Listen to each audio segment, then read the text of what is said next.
Hello everyone, जय Jagannath. Welcome to kitchen संध्या।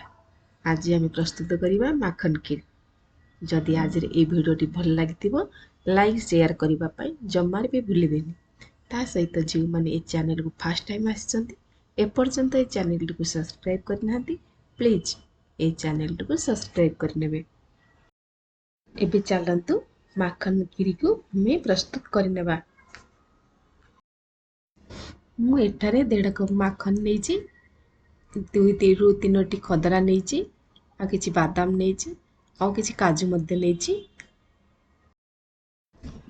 चलतु यहाँ को एबे आमे सब किछि डीप फ्राई करनबा। एबे मु एक करेई बसई नेली, आ किछि ततेई देली मध्य। एतरे 1 चमच घी ऐड करनबा।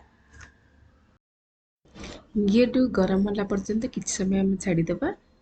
यह एबे गरम ही आसलानी।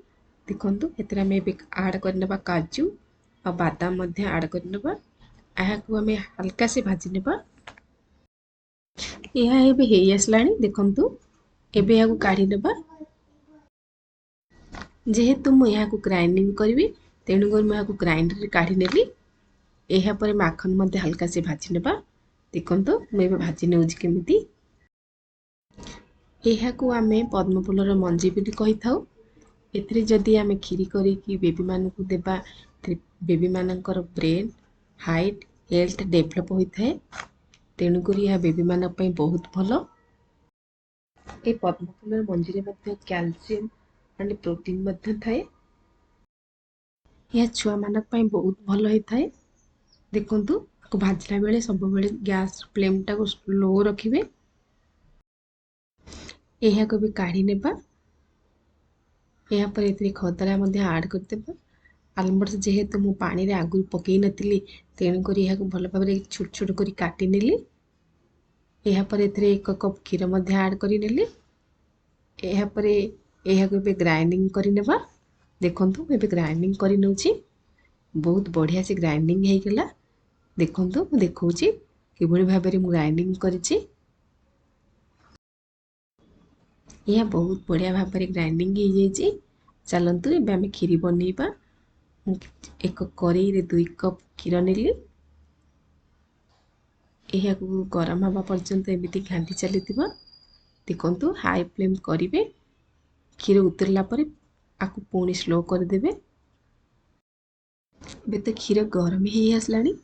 हमें जो आगुर पेस्ट बनेइथिले खीरी पाई बे यहाँ को बे ऐड करनबा। देखंतु मैं ऐड करि नेउछि। मैं भी ग्राइंडर रे अधिक पानी देके भल भाबरे थुईकी पकई नेली। या को एमती धीरे धीरे करी घांटी नेबा। देखंतु एबे धीरे धीरे हेई आसलानी। स्लो फ्लेम रे या 4 ରୁ 5 मिनिट एमती कुक करी चलीबा। तापर यह धीरे धीरे हेई आसीबो। फ्लेम टा को सब बेले स्लो रे रखी करदिबे, नचेत यह उतरी जिबार संभावना अछि। देखंतु स्लो फ्लेम रे कुक करी चलीली।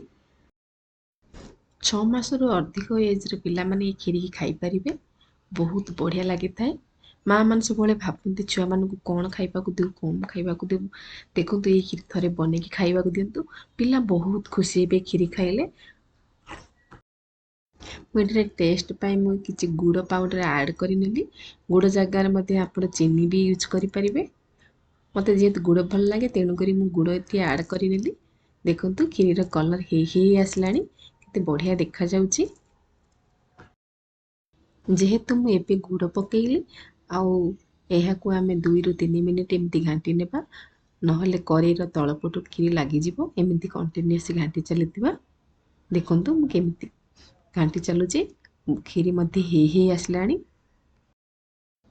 खीरीर कलर बहुत बढ़िया देखा जाउची। देखिबाकू जेमती खाइबाकू मध्य सेमती लगे।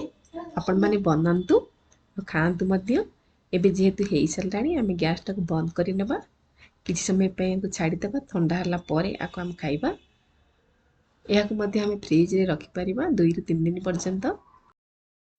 देखंतु मु खीरी पतला रखिछि। आपण माने मध्य एमती पतला रखिबे। खीरी ठंडा हला परे मोटा हे जाय थाए। तेणु करी मु एई भली भाबरे पतला कर रखिछि।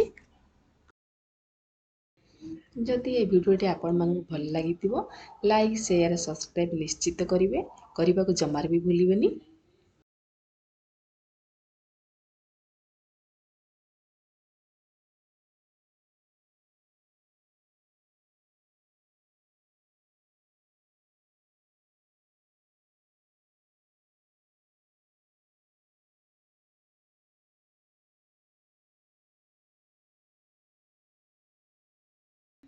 आज रोचे पुणी आसबि नुआ रेसिपी नहीं कि से पर्यंत बाय बाय जय जगन्नाथ। ये भिडियोटी को स्टार्ट रु एंड पर्यंत देखि आपण बहुत बहुत धन्यवाद। Thank you.